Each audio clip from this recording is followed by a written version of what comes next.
नमस्कार दोस्तों, स्वागत है आप सभी का मेरे YouTube channel Mayank study point पे। दोस्तों आज के इस वीडियो में हम लोग बात करेंगे MBA third semester human resource management के एक असाइनमेंट के ऊपर। Industrial relation and labour laws का ये असाइनमेंट है। दोस्तों ये अप्रैल साइकिल का असाइनमेंट है। जिन लोगों को कॉपी केस या फिर बैकलॉग मिला है उन लोगों के लिए असाइनमेंट है। असाइनमेंट का लास्ट डेट 23 मार्च है।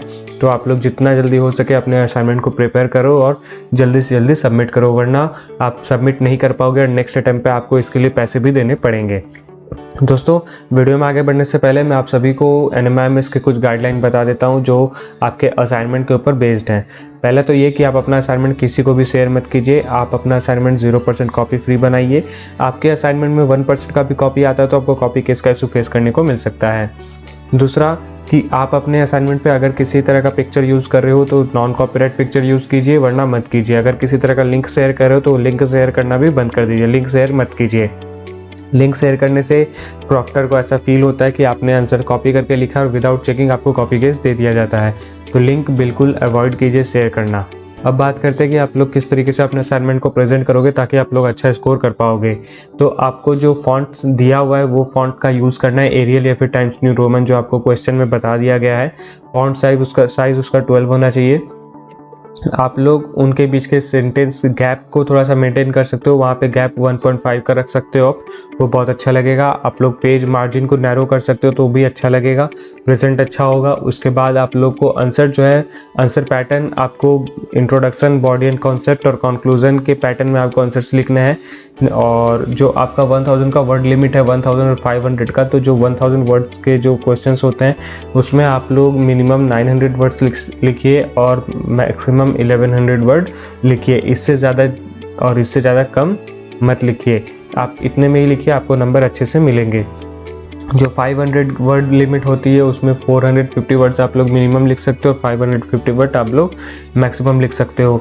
इससे ज़्यादा और इससे कम मत लिखिए।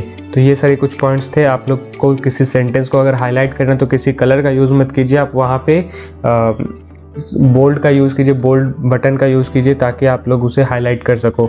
बस इतना ही कुछ करना है, इससे ज़्यादा और कुछ आप लोग चेंजेस मत कीजिए। आपका असाइनमेंट बहुत अच्छा प्रेजेंट होगा।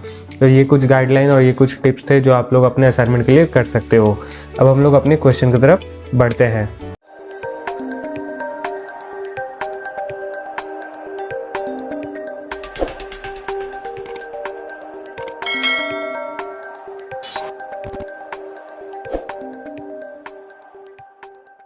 तो चलिए दोस्तों, हम लोग अब अपने क्वेश्चन की तरफ बढ़ते हैं। तो हमारा पहला क्वेश्चन आता है 1000 वर्ड के लिए, जहाँ पे आपको एक एक्ट बताया गया है जहाँ पे ये बोला गया है कि the payment of wages act 1936 was enacted to ensure fair payment of wages to workers. The payment of wages act के अंदर ये भी बताया गया है कि आपका जो वर्कर है उसका फेयर पेमेंट ऑफ वेजेस कितना होना चाहिए, कैसे होना चाहिए, और एक फेयर पेमेंट कैसे हम लोग बताएंगे। तो ये स्टेटमेंट को आपको एक्सप्लेन करना है और उसके कुछ ऑब्जेक्ट्स और rules regarding payment of wages के बारे में बताना है 1000 वर्ड के लिए। तो यहाँ पे मैंने ई बुक और हार्ड बुक का दोनों का पेज रेफरेंस दे रखा है।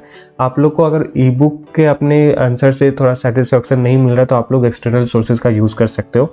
दोस्तों आप लोग आंसर को कॉपी करके कहीं से भी मत लिखिएगा। काफ़ी सारे केसेस मेरे पास आए हैं जिन्होंने पूरा का पूरा कॉपी करके ही आंसर लिख दिया और उनको कॉपी केस आ गया। तो आंसर आपको कहीं से भी कॉपी नहीं करना है, आपको आंसर्स को पढ़ना है और उसे फिर अपने वर्ड में इम्प्लीमेंट करके आंसर्स को लिखना है। कहीं से भी कॉपी करके मत लीजिएगा, मैं आपको बार बार ये बता रहा हूँ, वरना फिर से आपको कॉपी केस मिल सकता है। तो ई बुक में हम लोग चलते हैं। यहाँ पे ई बुक में हम लोग 154 पेज के अंदर देखेंगे। तो 154 पेज के अंदर हम लोग को the payment of wages act 1936 के बारे में बताया गया है 5.8 के अंदर। तो आप लोग 1000 वर्ड के लिए पहले इसके बारे में थोड़ा सा बता देना कि ये क्या है, क्या होता है इसके अंदर, ये सारी चीज़ थोड़ा सा एक्सप्लेन कर देना इंट्रोडक्शन में। फिर उसके ऑब्जेक्ट्स और उसके बाद उसके rules and regardings payment of wages के बारे में बता देना। अगर आपके पास फिर भी वर्डिंग बच जाते हैं, जैसे कि वर्ड लिमिट 1000 का है तो आप कभी 500 या 600 में कंप्लीट कर रहे हो, तो आप लोग उसके ऊपर जो एक पॉइंट दिया हो responsibility of payment of wages, इसके बारे में भी थोड़ा सा एक्सप्लेन कर सकते हो। और इसके बाद आपका जो आंसर बच रहा है वहाँ पे आप लोग अपने कंक्लूजन को अपने एक्सप्लेन दे सकते हो। कंक्लूजन के अंदर आप अपना एक एक्सप्लेनेशन दे सकते हो कि ये चीज़ ऐसे होता है, इस तरीके का होना चाहिए। ओके, जो भी इसके रिगार्डिंग आप लोग इसके रिगार्डिंग ही लिखोगे अगर आपको कुछ इसमें वर्डिंग में प्रॉब्लम हो रहा है या फिर आंसर में सेटिस्फेक्शन नहीं मिल रहा, तो आप लोग एक्सटर्नल सोर्सेज का यूज़ करके आप लोग अपने आंसर्स को थोड़ा सा इम्प्लीमेंट कर सकते हो और लिख सकते हो। लेकिन याद रखिए कि जो भी एक्ट को बताया गया है, किसी एक्ट को अगर किसी ऑथर ने या फिर किसी कोर्ट ने, किसी लॉ ने बताया कि ये ऐसे है, तो आपको वैसे ही लिखना है, हूबहू कॉपी करके ही लिखना है। आपको उसमें कुछ भी चेंजेस नहीं करना है। आपको इसके अंदर चेंजेस बस एग्जाम्पल्स में या फिर एक्सप्लेनेशन में ही करना है।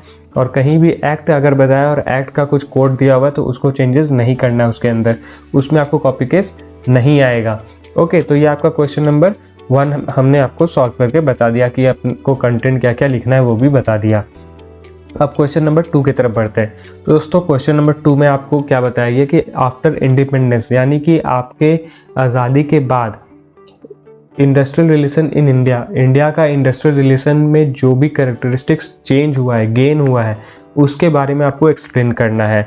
तो इसका पेज रेफरेंस भी मैंने दे रखा है आप लोग को। अगर आप लोग को बुक का आंसर समझ में नहीं आ रहा, मैच नहीं कर रहा है या फिर सेटिस्फेक्शन नहीं मिल रहा, तो आप लोग एक्सटर्नल सोर्सेज का यूज़ करके लिख सकते हो। तो फिर भी यहाँ पे ई बुक का मैंने दे रखा है पेज नंबर 15 के अंदर। तो यहाँ पे हम लोग पेज नंबर 15 के अंदर जाते हैं और 15 के अंदर आपको यहाँ पे 1.2.1 के अंदर industrial relation in post independence period के बारे में यहाँ पे बताया गया। आप लोग इसके बारे में थोड़ा बहुत लिख सकते हो, उसके फेजेस के बारे में लिख सकते हो और उसके बाद उसका कैरेक्टरिस्टिक्स जो भी बताया गया, उन कैरेक्टरिस्टिक्स को अच्छे से एक्सप्लेन करके लिखना है 1000 वर्ड के लिए। और ये कैरेक्टरिस्टिक्स में ही आपको लगता है मेरे को कि अगर आप लोग अपने वर्ड में लिख रहे हो तो 900 वर्ड तक आप लोग पहुँच जाओगे। और छोटा मोटा अगर जो 100 या 200 वर्ड बचता है तो उसमें आप लोग अपना छोटा मोटा कंक्लूजन दे सकते हो। तो इस तरीके से आपको क्वेश्चन नंबर 2 को भी सॉल्व करके लिखना है, जहाँ पे मैंने आपको कंटेंट क्या लिखना है वो भी मैंने बता दिया है। अब क्वेश्चन नंबर 3 की बात करें तो क्वेश्चन नंबर 3 ए और बी में 500 वर्ड ईच क्वेश्चंस के आंसर्स को लिखने होते हैं। यहाँ पे आपको टॉपिक दिया और उन टॉपिक के ऊपर आपको लिखना है। स्ट्राइक और लॉकआउट और ले ऑफ और रिट्रेंचमेंट के बारे में लिखना है। तो इसका भी मैंने पेज रेफरेंस दे रखा है, लेकिन ये पेज रेफरेंस में मैंने जो देखा वो काफ़ी छोटा आंसर है, जो अराउंड 200-300 के आसपास का होगा। लेकिन आपको इसमें वर्डिंग्स और एग्जांपल्स चाहिए होंगे 500 वर्ड कवर करने के लिए। तो आप लोग अपना एक्सटर्नल सोर्स का यूज़ करके थोड़ा सा एग्जाम्पल और वर्डिंग्स को लिख सकते हो पढ़कर अपने वर्ड्स में। आपको कहीं से भी कॉपी नहीं करना है।